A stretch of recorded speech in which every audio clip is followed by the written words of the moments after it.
This doesn't look good. I'm down here in the flats, and as you can see, the water's pretty high, very close to cresting over the levee. The city's doing what they can to pump water out. Let's hope it doesn't get any higher. There's seepage water, I call it, on these lower regions. We'll get a little bit closer here in a minute.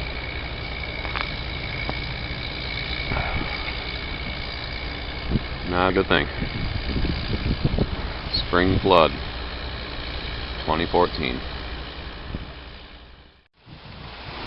Alright, I'm standing here on the New York Central Trestle, or what used to be the New York Central Trestle. The bridge is still here. Survived many a good flood, although I don't know how much longer it's going to be with the water eating away at that part.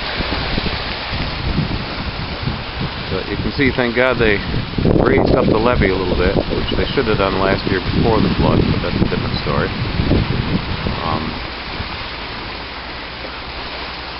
The water's pretty high up. Still got another 6 to 10 feet to where it becomes dangerous.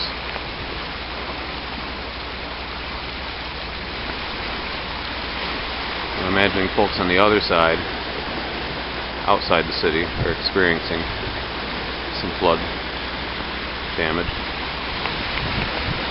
Look at the power of this water.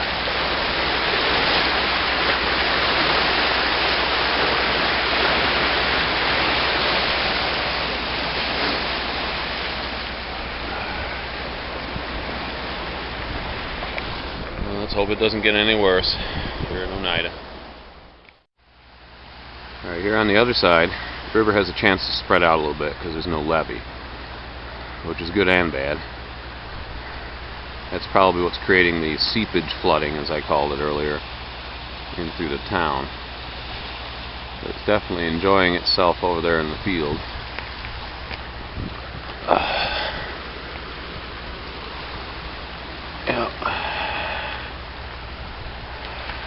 Oneida Creek at its finest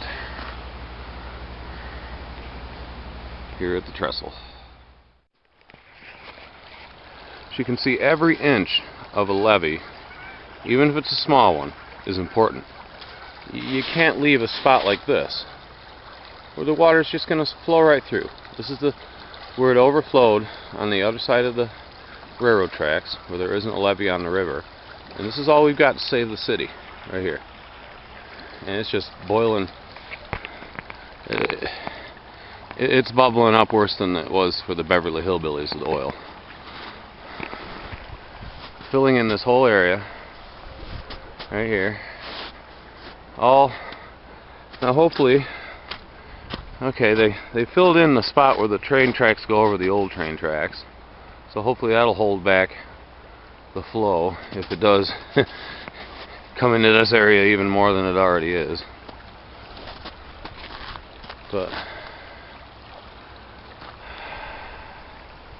I don't know. I just keep hoping it's not going to get any worse. D-Dubb reporting. Alright, where I am now is just above Maxwell Field, where the old railroad used to go through. And the creek has definitely gone over its banks. Out in there is where the creek actually is supposed to be, way over. And it's going over its banks here, which is a natural spot where it tends to overflow here. And it's probably once where the river once went, and it's so far going around where it's supposed to. But we're looking at, I would say, two more feet until it crests over the tracks here.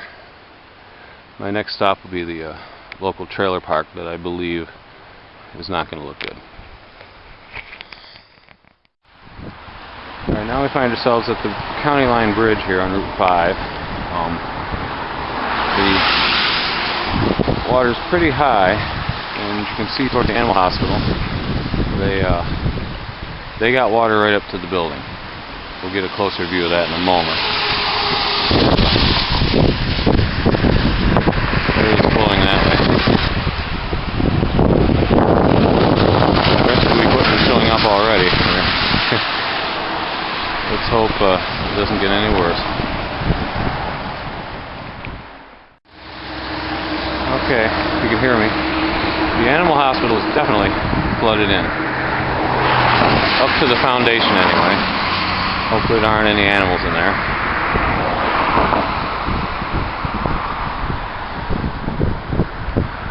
The dumpster is crooked over there. I suppose that's the least of our worries.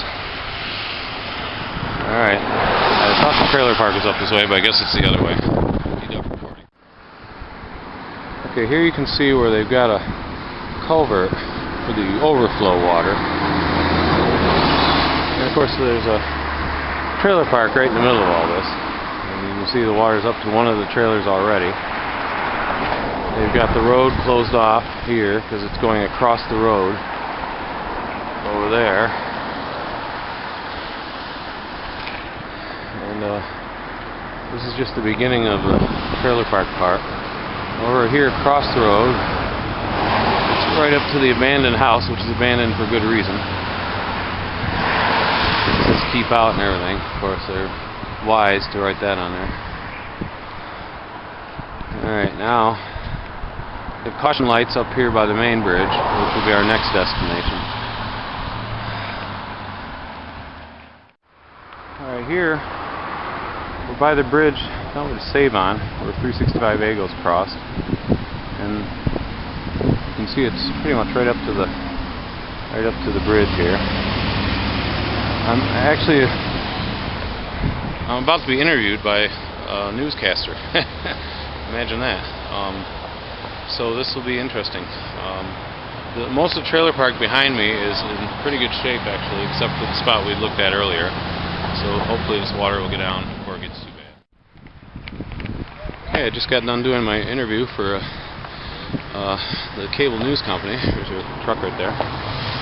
The water behind me is pretty heavy duty. It was interesting. I'm gaining more fame as I do this.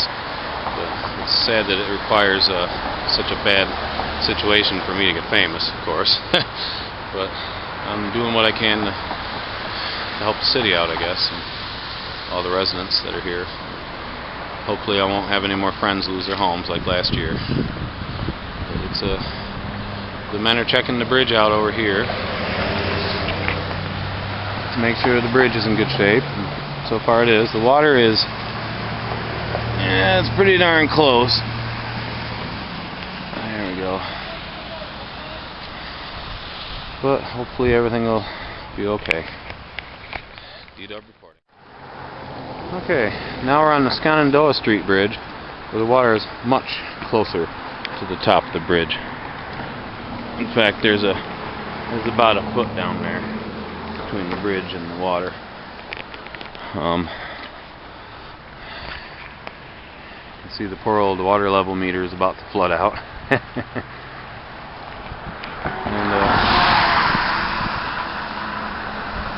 It's flowing through pretty nicely, as long as it doesn't get any worse, like I keep saying.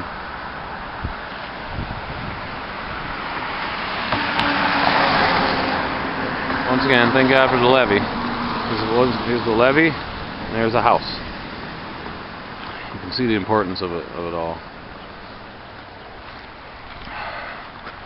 Okay, that should about wrap it up. Hopefully I won't have to come back out and make any more of these videos.